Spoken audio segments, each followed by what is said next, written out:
आज हम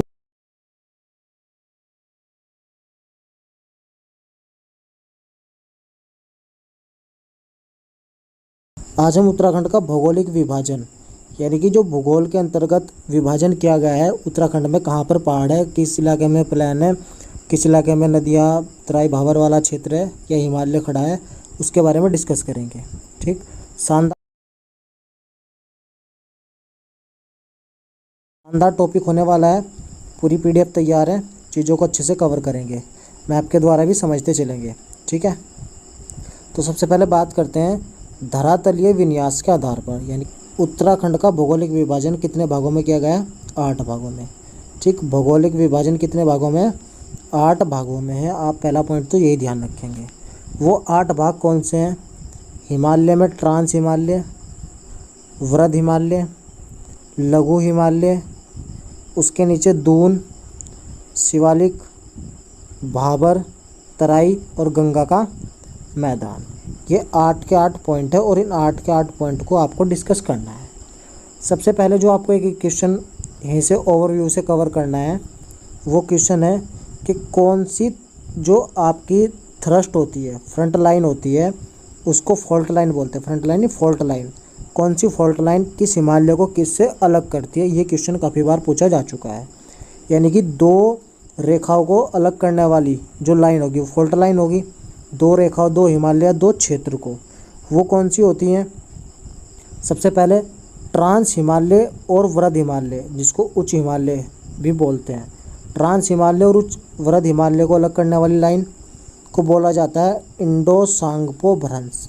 इंडो-सांगपो भ्रंश, या जिसको हम टैथिस भ्रंश भी बोलते हैं। कौन सा भ्रंश? टैथिस भ्रंश। टैथिस भ्रंश क्यों बोलते हैं?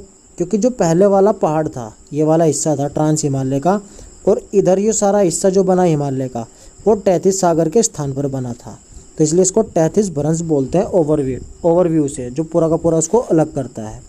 इंडो-सांगपो भ्रंश भी इसी को बोला जाता है। यदि वृद्ध हिमालय और लघु हिमालय की बात करें, उसको जो कवर करता है ट्रांस हिमालय, फिर वृद्ध हिमालय, लघु हिमालय, और ये आपका दून शिवालिक वाला क्षेत्र नीचे हो जाएगा। तो वृद्ध हिमालय और लघु हिमालय, यानी कि उच्च हिमालय जो सबसे बड़ा हिमालय है उसको, और जो मध्य हिमालय है, इन दोनों को अलग करता है main central thrust. Main central thrust, MCT, main central thrust, इन दोनों को अलग करता है। देखो आप मेन 4 ध्यान रखो ऊपर के। ठीक, 4 ध्यान रखोगे जो ऊपर के, तो शुरू वाला तो हो गया टैथिस भ्रंश से, दोनों वाला होगा मेन सेंट्रल थ्रस्ट, दोनों मेन बीच में आ रहे हैं। उसके बाद लघु हिमालय को शिवालिक से अलग करने वाली लाइन कौन सी है? वो है main boundary thrust, MBT, main boundary thrust. तो बाउंड्री पे होगी नीचे की साइड MBT, और जो शिवालिक को भाबर से अलग करता है उस लाइन को बोलते हैं हम HFF, हिमालयन फ्रंट गाल्ट, है ना, फ्रंट गाल्ट, हिमालयी अग्र सीमा। तो HFF, ये ध्यान रहेगा आपको। फिर से एक बार रिकॉल करो सब चीज़ों को। ट्रांस हिमालय और लघु हिमालय को अलग करने वाली लाइन टैथिस भ्रंश। वृद्ध हिमालय और लघु हिमालय को मेन सेंट्रल थ्रस्ट, मेन में ये दोनों सेंट्रल में आ गए। फिर उसके बाद लघु हिमालय और शिवालिक में, तो मेन बाउंड्री थ्रस्ट, शिवालिक को भाबर से जो अलग करेगी HFF, है ना, HFF, शिवालिक को भाबर से अलग करने वाली HFF होगी। ठीक है,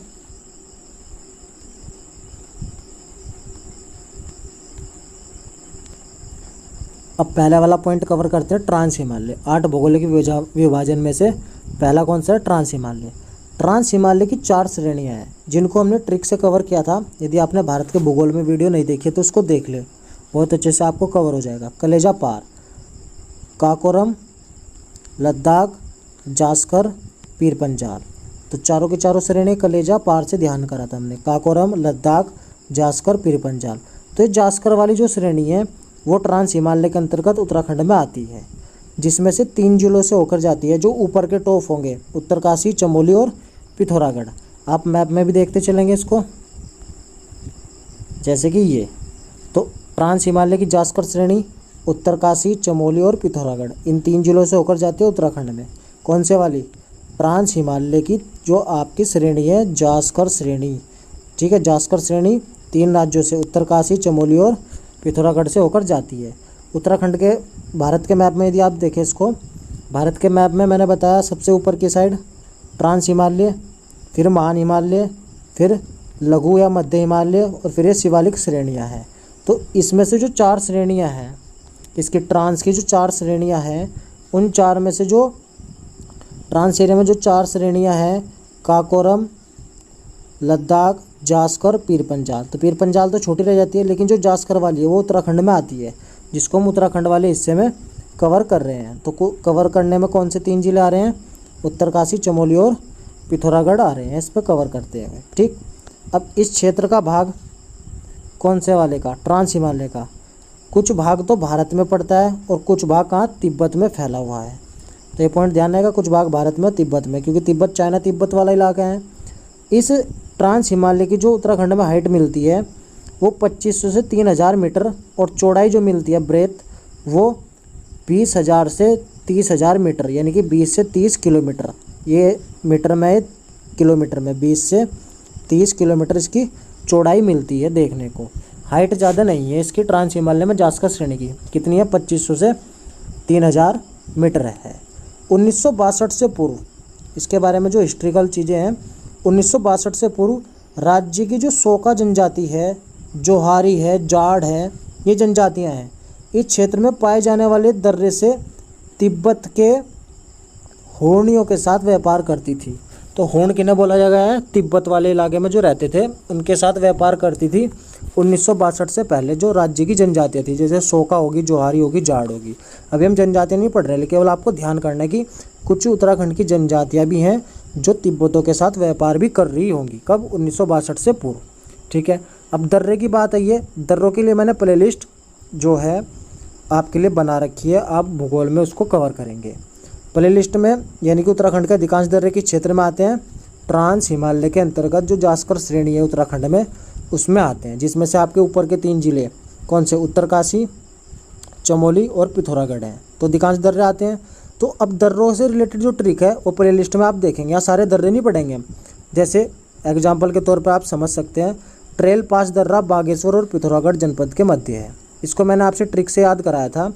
ट्रेल पास, इसको यानी कि ट्रेन पास, जब ट्रेन पास होती है, जाती है, तो बाग के सुनहरे बगीचों के बीच से होते हुए, और ट्रेन का जो रास्ता होता है पथरीला होता है, रास्ते में पत्थर पड़े होते हैं ना ट्रेन की पटरियों के चारों ओर, तो बाग से होते हुए पथरीले मार्ग पर जाती है कौन? ट्रेन, ठीक। ट्रेल पास, इसको याद कराया था।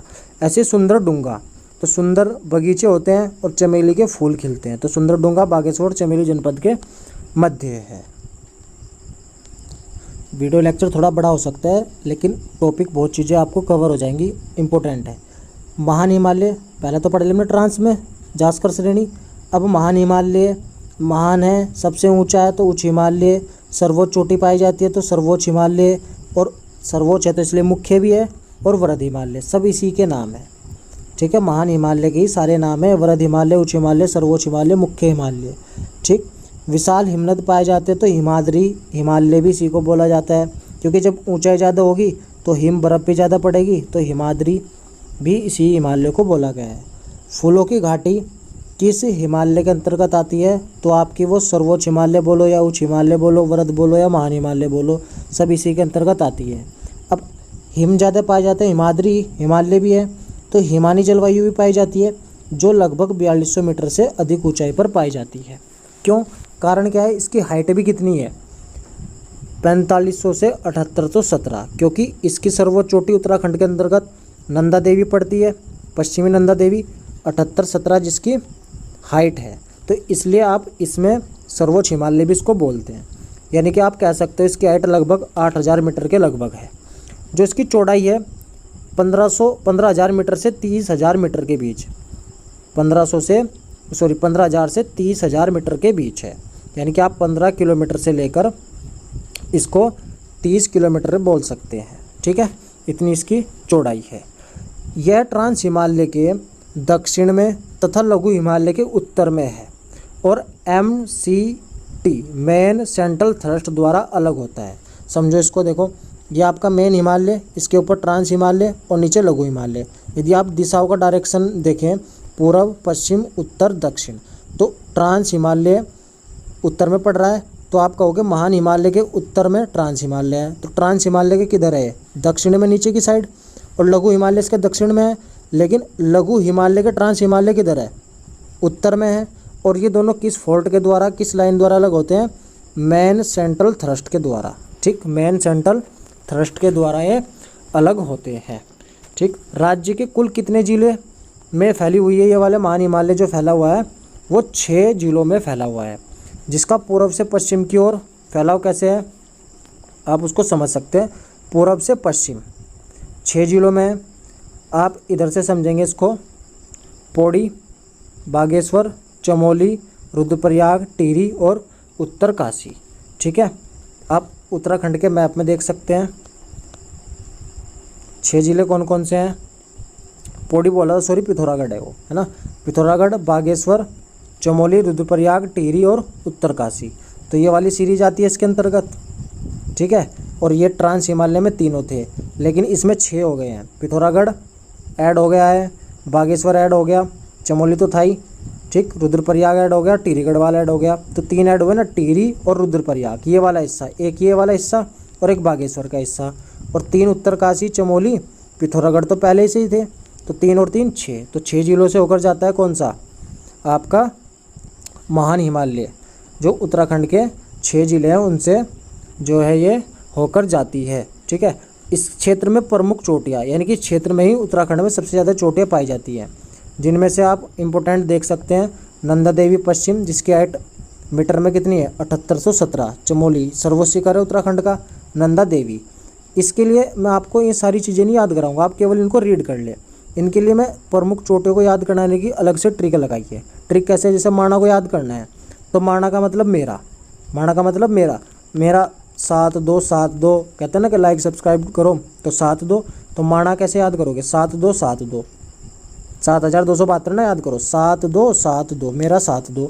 ठीक है, चमोली यानी कि कुछ भी मोल हो तो आप 72, ठीक, चमोली याद हो जाएगा।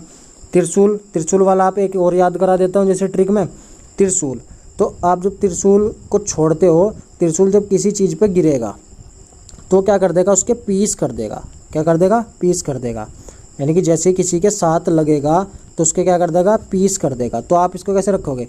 71 120, क्या कर देगा? पीस कर देगा। जैसे आपको ऑप्शन में मिलेगा ना 71 120, तो आप इसको एकदम ट्रिक मार दोगे। त्रिशूल यानी कि त्रिशूल गिरा था, पीस पीस कर देते, एक एक पीस कर देता। ठीक है, यानी कि जो भी चीज़ एक साथ रखी हुई हो, इकट्ठी रखी हुई हो और उस पर त्रिशूल गिर जाए तो क्या करेगा? उसके एक एक पीस कर देगा, 120। ये याद हो जाएगी आपको।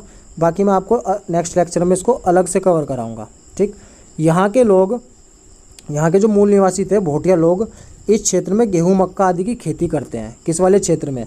जो आपका महान हिमालय है, इस वाले क्षेत्र में, सर्वोच्च हिमालय, इस क्षेत्र में गेहूँ मक्का की खेती कौन करते हैं? जो भोटिया जनजाति है, वो भोटिया लोग इसमें जो खेती करते हैं, है ना। भोट लोग कह सकते हो आपके भोट लोग हैं, इतने बड़े सर्वोच्च शिखर पर खेती करने के लिए जा रहे हैं, तो आप इसे रिलेट कर सकते हैं। जैसे यहाँ से पंचचूली की हाइट पूछी थी, पंचचूली की हाइट कितनी है? तो 6904, डायरेक्ट वीडियो में क्वेश्चन पूछा था, पिथौरागढ़ में है। तो आपको सबकी हाइट याद कराई जाएगी नेक्स्ट लेक्चर में, यानी कि उसमें हम केवल और केवल इन पोर्शन को ही कवर करेंगे, कौन सी चोटी कहाँ है और कितनी हाइट है, उसको हाइट के यानी कि ट्रिक के द्वारा याद करेंगे। जो पंचचूली वुलन क्षेत्र है वो अल्मोड़ा में है। ये फैक्ट से इसको ध्यान रख लेंगे, पंचचूली वुलन क्षेत्र का है, अल्मोड़ा में है। तो पंचचूली वाली याद कर लेंगे भी आप। ठीक है, और हाथी मेरा साथी, यानी कि हाथ मिलाकर आप इंसान क्या कहता है कि यार मेरा साथ दो, है ना। 2 7 6 7 2 7 6 7 2 7 कौन सा? हाथी पर्वत। ये भी वीडियो में पूछा जा चुका है, चमोली में है। ठीक है, अब बात करते हैं लघु हिमालय। तीसरा कौन सा है? लघु हिमालय। इस लघु हिमालय को हम हिम का आंचल भी कहते हैं, यानी कि हिमाचल भी कहते हैं। हिमाचल प्रदेश अलग है, लेकिन क्वेश्चन पूछ ले किस हिमालय क्षेत्र को हिम का आंचल कहा जाता है, तो लघु हिमालय, जिसको मध्य हिमालय भी बोलते हैं, इसको हम हिम का आंचल भी कहते हैं। इसके उत्तर में मंद ढाल है और दक्षिण में तीव्र ढाल है। जब जिस साइड मंद ढाल है और एक साइड तीव्र ढाल है, तो मंद वाली साइड पे घास वगैरह पाए जाएंगे। उससे रिलेटेड आप इसको फैक्ट्स को कवर करेंगे कि ये कितने राज्यों में फैला है? 9 जिलों में, राज्य में कह रहा हूँ सॉरी, राज्य के 9 जिलों में फैला हुआ है, पूर्व से पश्चिम। आप इसको कैसे ध्यान रखोगे पूर्व से पश्चिम? जैसे यहाँ से रिलेट करो इसको आप। पूर्व से पश्चिम क्या है, इसको पश्चिम से पूर्व पढ़ते हैं। इधर की साइड उत्तरकाशी, देहरादून, टिहरी, पौड़ी गढ़वाल, रुद्रप्रयाग, चमोली, अल्मोड़ा, नैनीताल, चंपावत। ठीक है, चंपावत का पूर्वी हिस्सा उसमें इसके अंतर्गत आता है। केवल कितने जिले हैं टोटल? 9 जिले हैं। इसकी हाइट 1200 से 4500 मीटर है और चौड़ाई इसकी काफ़ी है, क्योंकि ढाल एक साइड ज़्यादा है तो चौड़ाई भी इसकी ज़्यादा होगी। किसकी होगी? लघु वाले हिमालय की। ठीक है, इसमें कितनी आती है? 70,000 से, ठीक, 70,000 से लगभग 10,000 मीटर की चौड़ाई इसकी आती है। यानी कि आप कितनी कवर कर सकते हो? 70,000 से 10,000 नहीं, 1,00,000 मीटर, है ना, 1,00,000 मीटर के करीब, जिसको हम 70 से 100 किलोमीटर बोलेंगे, 70 से 100 किलोमीटर बोलेंगे। ठीक, अब अलग कैसे होता है? इस क्षेत्र में लघु हिमालय के और शिवालिक के बीच में अलग करने वाली लाइन कौन सी थी? मेन बाउंड्री थ्रस्ट, क्योंकि मेन हिमालय मध्य में, बीच में आ रहा था, तो मेन बाउंड्री थ्रस्ट लघु हिमालय को शिवालिक से अलग करती है। सर्वाधिक झीलें, सर्वाधिक झीलें किस क्षेत्र में पाई जाती है? अब एक साइड जब इसके तीर ढाल है, घास के मैदान भी हैं, तो झीलें भी बनती चली जाएंगी इधर की साइड ही। तो सर्वाधिक झीलें या ताल किधर पाए जाते हैं? आपके मध्य हिमालय, लघु हिमालय में पाए जाते हैं। तो ताल और झीलों को अलग से वीडियो में प्लेलिस्ट में देख लेना आप, ट्रिक से कवर कराया गया है, आप उनको वहाँ याद करेंगे। घास के प्रमुख मैदान इसी क्षेत्र में पाए जाते हैं, अभी आपको समझाया।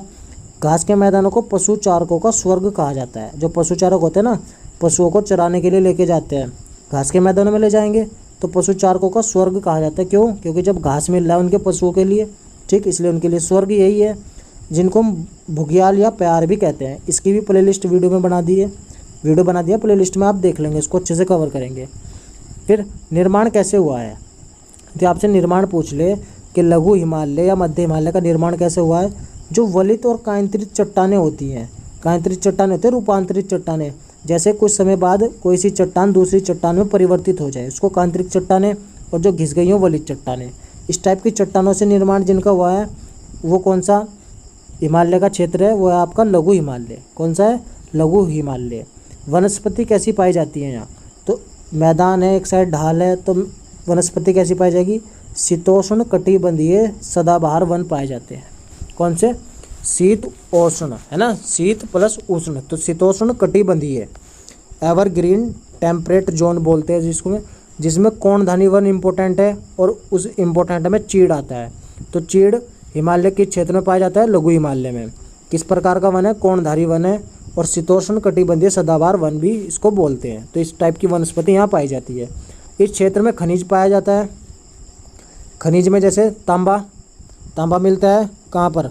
अल्मोड़ा वाले क्षेत्र में, एस्बेस्टस पौड़ी वाले क्षेत्र में, और ग्रेफाइट पौड़ी और अल्मोड़ा वाले क्षेत्र में। तो इस वाला क्षेत्र खनिज के लिए प्रसिद्ध है। अब ये वाला क्षेत्र क्यों आ रहा है? क्योंकि ये इधर के जो 9 जिले हैं उनमें से होकर जा रही है लाइन लघु हिमालय की, तो इस क्षेत्र में खनिज मिलेंगे, तो यहाँ थोड़े कवर करेंगे, उसको टिक मारेंगे। ठीक है, जीवाश्म, इसमें जीवाश्म का अभाव होता है, इसमें जीवाश्म नहीं पाया जाता। और यहाँ से अक्सर जो नदियाँ निकलती है, सरयू, पूर्वी रामगंगा, लधिया, नयारम, मंडप आदि नदियाँ निकलती है, तो यहाँ से नदियाँ भी निकलती है, जीवाश्म नहीं पाए जाते, खनिज पाए जाते हैं। तो नदियों को नदियों वाले तंत्र सिस्टम में कवर करेंगे, जो यहाँ से इंपॉर्टेंट है उस चीज़ को कवर करेंगे। इसमें प्रमुख चोटियों में आप ध्यान रख सकते हैं, चाइना इसकी प्रमुख चोटी है जो नैनीताल में है, दीपा, द्रोणागिरी, देवगन, चंद्रबदनी, सुरकुंडा टिहरी वाले क्षेत्र में पड़ती है। लोखंडी टिब्बा या लाल टिब्बा मसूरी क्षेत्र में पड़ता है, विंसर अल्मोड़ा में, रानीखेत अल्मोड़ा में।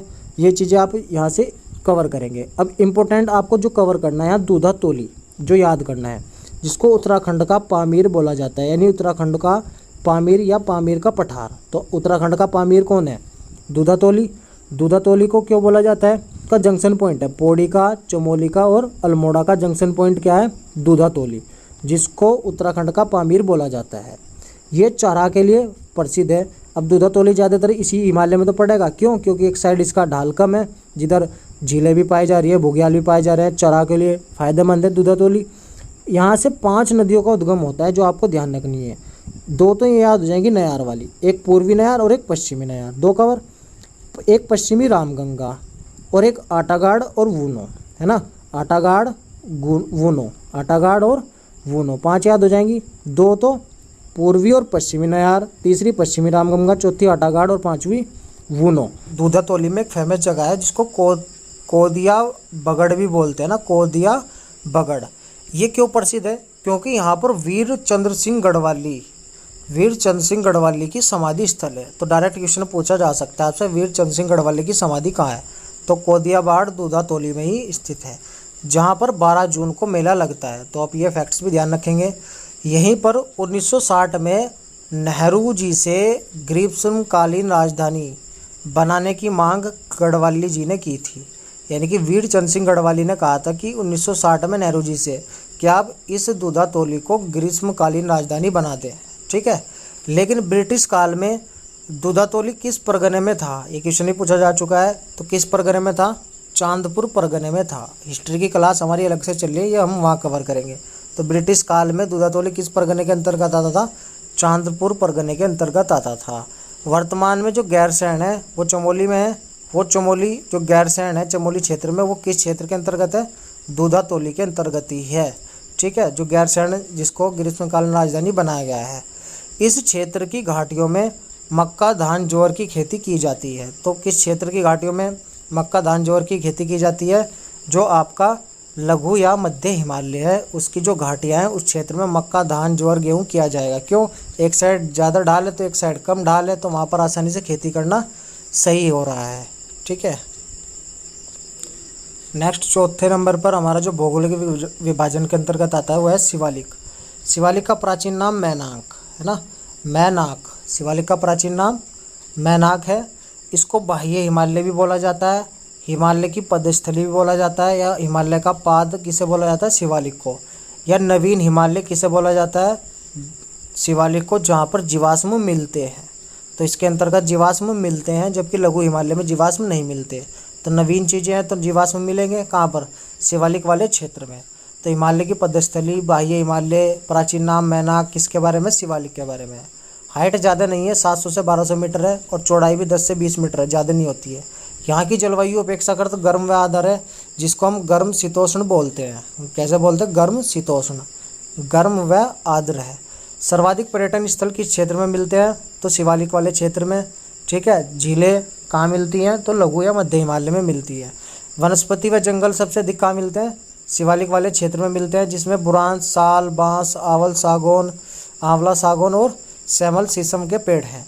इस शिवालिक का पश्चिमी भाग होगा जो, यदि हम इसको शिवालिक माने, इसका शिवालिक का पूर्वी पश्चिम भाग देखें उधर की साइड से आते हुए, तो इधर पश्चिमी मान लिया जाएगा और इधर पूर्वी। अभी आप कोई सा भी कंसिडर कर ले, आप केवल ध्यान रखना है जो पश्चिमी भाग होता है वो दून कहलाता है, और जो शिवालिक का पूर्वी भाग होता है वो द्वार कहलाता है। तो आपने देखा होगा जो शिवालिक है इसके जो इधर की साइड है, इधर दून बसा हुआ है, देहरादून, और इधर की साइड जो है हरिद्वार, द्वार यानी कि हरिद्वार बसा हुआ है। आप इसे ऐसे रिलेट कर सकते हैं। भूस्खलन व कटाव के कारण गहरी घाटियाँ किस क्षेत्र में पाई जाती है? तो शिवालिक क्षेत्र में पाई जाती है। तो गहरी घाटियाँ, दून घाटियाँ देख सकते हैं आप कितनी गहरी घाटियाँ हैं, ठीक। इस क्षेत्र में खनिज कहाँ पाया जाता है? ऋषिकेश के जो पास है, ऋषिकेश के पास डोलोमाइट है ना, डोलोमाइट की चट्टानें हैं। कैल्शियम वगैरह होता है डोलोमाइट, डोलोमाइट की चट्टानें हैं, जहाँ बालू, रेत भी पाया जाता है, संगमरमर, जिप्सम, फॉस्फेटिक सेल वगैरह आदि पाए जाते हैं। तो खनिज भी इस क्षेत्र में मिलते हैं और जीवाश्म भी मिलते हैं। शिवालिक व भाबर को अलग करने वाली फॉल्ट लाइन क्या है? HFF स्टार्टिंग में बताई थी, हिमालयन फ्रंट गाल्ट। हिमालयन फ्रंट गाल्ट यानी कि हिमालयन अग्र सीमा किसको अलग करती है? शिवालिक व भाबर क्षेत्र को। तो शिवालिक के नीचे कौन सा क्षेत्र आएगा? भाबर क्षेत्र आएगा। नेक्स्ट पांचवा है हमारा दून या द्वार बोलते हैं जिसको। यहाँ की जलवायु जो है उपोष्ण प्रकार की है। तो उष्ण प्रकार की जलवायु कहाँ पाई जा रही थी? जो आपका लघु में शिवालिक वाले क्षेत्र में पाई जा रही थी। दून वाले क्षेत्र में उपोष्ण प्रकार की जलवायु है। शिवालिक का पश्चिमी भाग को हम क्या बोलते हैं? दून या द्वार बोलते हैं ना, दून या द्वार वाला क्षेत्र बोलते हैं। दून, द्वार वाला हो गया पूर्वी वाला भाग, और दून हो गया आपका पश्चिमी वाला भाग। तो ये शिवालिक, ये इसके मध्य हिमालय, और उसके बीच में जो है भाग हो गया किसका? पश्चिमी भाग, किसका? शिवालिक का। इसको क्या बोलेंगे हम? दून बोलेंगे। इसमें प्रमुख क्षेत्र जैसे देहरादून, सबसे बड़ा दून, या सबसे बड़ा चौड़ा पूछे कौन सा दून है तो देहरादून है। पाटली व कोटा दून कहाँ है? नैनीताल में पड़ते हैं। कोठारी व चोखम दून कहाँ पड़ते हैं? पौड़ी में पड़ते हैं। तो चोखम और कोठारी पौड़ी में है, पाटली और कोटा कहाँ है? नैनीताल में। तो पटाने वाला काम नैनो से होता है ना, पाटली, कोटा, नैनीताल। आप ऐसे इसको रिलेट करेंगे। धान की खेती के लिए प्रसिद्ध कौन सा क्षेत्र है? तो दून घाटियाँ जो है धान की खेती के लिए प्रसिद्ध है, यानी कि इस यहाँ पर गहन कृषि की जाती है। क्या की जाती है? गहन कृषि धान की खेती के लिए। जनसंख्या घनत्व सबसे अधिक किस क्षेत्र में पाया जाता है? तो आपके दून घाटी में पाया जाता है। भूस्खलन की सर्वाधिक घटनाएं कहाँ होती हैं? वो भी आपके दून वाले क्षेत्र में होती है। वर्षा का जो पूछा जाए आपसे, वर्षा कितनी होती है? 200 से 250 सेंटीमीटर यहाँ पर वर्षा होती है। डायरेक्ट क्वेश्चन बनता है, दून क्षेत्र में वर्षा कितनी होती है? 200 से 250 सेंटीमीटर वर्षा होती है।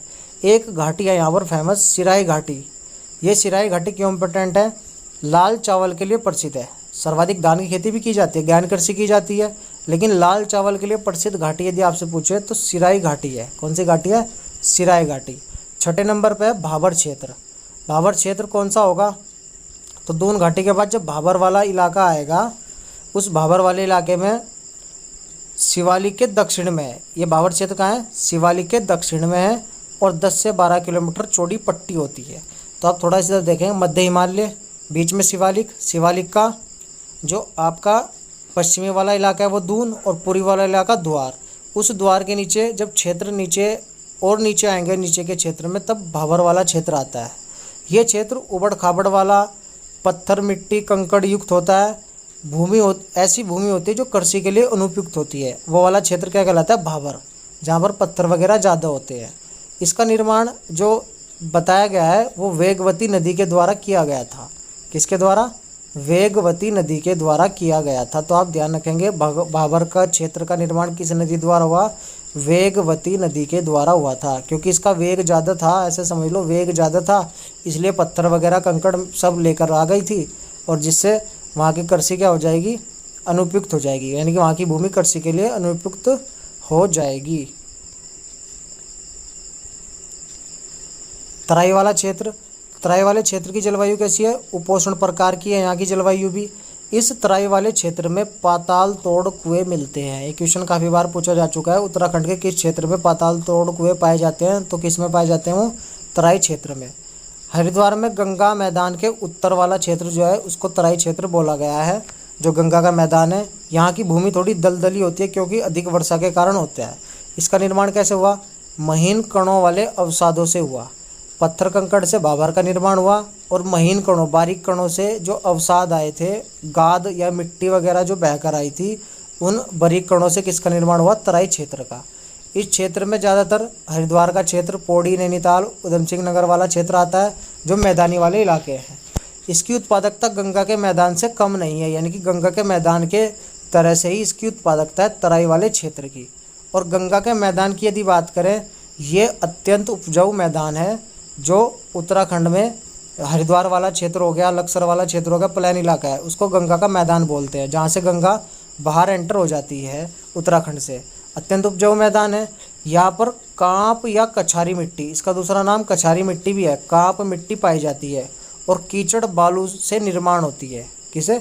जो कीचड़ हो जाती है, बालू रेत से निर्माण हो जाती है। अत्यधिक उपजाऊ मिट्टी है, जिसको हम कांप या कछारी मिट्टी भी बोलते हैं। इसी का अन्य नाम जलोढ़ मिट्टी भी है। जलोढ़ मिट्टी को ही कांप मिट्टी या कछारी मिट्टी बोलते हैं। जलोढ़ मिट्टी दो तरीक़ा की होती है, एक तो नई जलोढ़ और एक पुरानी जलोढ़। नई जलोढ़ वो होती है जिसमें बार बार पानी आता रहता है, बाढ़ का पानी आता रहता है, उसको नई जलोढ़ बोलते हैं। जिसमें कभी कभार पानी आता है, काफ़ी टाइम हो जाता है, समय लग जाता है, उसको पुरानी जलोढ़ बोलते हैं। ऐसी नई जलोढ़ मिट्टी का अलग से नाम दिया गया है, जिसको हम खादर बोलते हैं। तो खादर किसे बोला जाता है? नई जलोढ़ को खादर बोला जाता है। और जो पुरानी जलोढ़ है उसको बांगर बोला जाता है। पुरानी जलोढ़ को क्या बोला जाता है? बांगर। बांगर सीमेंट का नाम सुना होगा, सस्ता नहीं सबसे अच्छा। तो पुराना चीज़ क्या होती है? अच्छी होती है, तो बांगर पुरानी। नई खादर, है ना? खादर नहीं होती जिसमें बार बार पानी आता रहता है, तो इसमें खाद की ज़रूरत नहीं होती। जब बार बार पानी आ रहा है तो खाद की ज़रूरत नहीं है, ठीक। इसको खादर रिलेट करेंगे। गेहूँ, धान की मुख्य जो फसलें हैं वो इसमें अच्छे से हो पाती हैं। लक्सर, हरिद्वार का लक्सर हो गया, रुड़की वाला क्षेत्र हो गया, ये सब इसी क्षेत्र के अंतर्गत आते हैं। यही क्षेत्र है जिसमें रेलवे सड़क मार्ग से जुड़ा हुआ है। अब थोड़ा सा मैप के द्वारा समझो इसको। अब आप भारत का मैप देखें थोड़ा सा। इसको समझो। अभी आपने ऊपर का इलाका पढ़ लिया है, पहाड़ी वाला इलाका। अब जब ये नदियाँ नीचे की ओर उतरेंगी, पत्थर वाला कंकड़ भाबर क्षेत्र, फिर थोड़ा सा पानी वाला क्षेत्राई क्षेत्र, उसके बाद जब गंगा का मैदान आएगा, यानी कि जो नदियाँ दिखाई दे रही हैं आपको, ये बारीक बारीक नदियाँ दिखाई दे रही हैं, तो ये गंगा का मैदान है सारा का सारा। क्योंकि गंगा बहकर कहाँ जाएगी? पश्चिम बंगाल में, यानी कि पश्चिम बंगाल में बंगाल की खाड़ी में जाकर गिरेगी। तो इस गंगा के मैदान में यदि बार बार बाढ़ का पानी ऊपर चढ़ा जा रहा है तो उसको हम बोलते हैं खादर वाला क्षेत्र, क्योंकि उसमें खाद की ज़रूरत नहीं है। और जहाँ पर पानी कभी कभार चढ़ता है, पुरानी जलोढ़ है, जो पुरानी जलोढ़ है उसको बोलते हैं हम बांगर। ठीक है, बांगर और खादर आपको समझ में आया। ये था उत्तराखंड में जो इसका भौगोलिक विभाजन था 8 भागों में, उन 8 को हमने कवर कर लिया है। अब इससे जो भी रिलेटेड फैक्ट्स होंगे आप उनको अच्छे से रीड कर लेंगे। PDF आपको टेलीग्राम चैनल पर दे दी जाएगी। आज की वीडियो में इतना ही, फिर मिलेंगे नए टॉपिक के साथ नई वीडियो में। तब तक के लिए जय हिंद, जय भारत।